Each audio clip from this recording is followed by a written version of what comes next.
அடிக்க உதவுற மாரி அண்ணன் தம்பி உதவ மாட்டாங்கன்னு ஒரு பழமொழி கேள்விப்பட்டிருப்பீங்களா? பிசினஸ் வேர்ல்டுல நம்ம என்ன பண்ணுவோம்னா, ஒரு கான்ட்ரோவர்சி ஹெல்ப் பண்ற மாரி அட்வர்டைஸ்மென்ட் கூட ஹெல்ப் பண்ணாது அப்படின்னு சொல்லிட்டு நம்ம சொல்லுவோம்.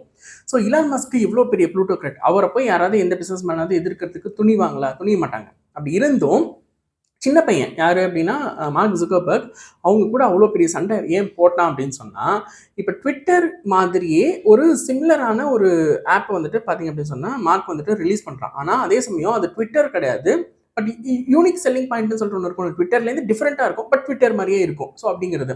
ஸோ ட்விட்டர் மாதிரியே ஒரு ஆப் நான் தயார் பண்ணிருக்கேன். பட் அது ட்விட்டர்லேருந்து டிஃப்ரெண்ட் அப்படிங்கிறத நம்ம ஈஸியாக வந்துட்டு மக்களுக்கு புரிகிற மாதிரி சொல்லணும். ஒரு ஆட் வந்துட்டு ரீச் ஆகிறத விட ஒரு கான்ட்ரவர்சி ஈஸியாக ரீச் ஆகும் அப்படிங்கிறதுனாலேயே இலான் மஸ்க்கும் மார்க் ஜுக்கர்பர்க்கும் பெருசா குடுமி சண்டை போட்டுக்கிட்டாங்க.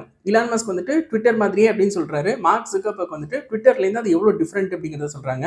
ஸோ 2 பேரோட கருத்தும் மக்களுக்கு பதிய வச்சுட்டாங்க.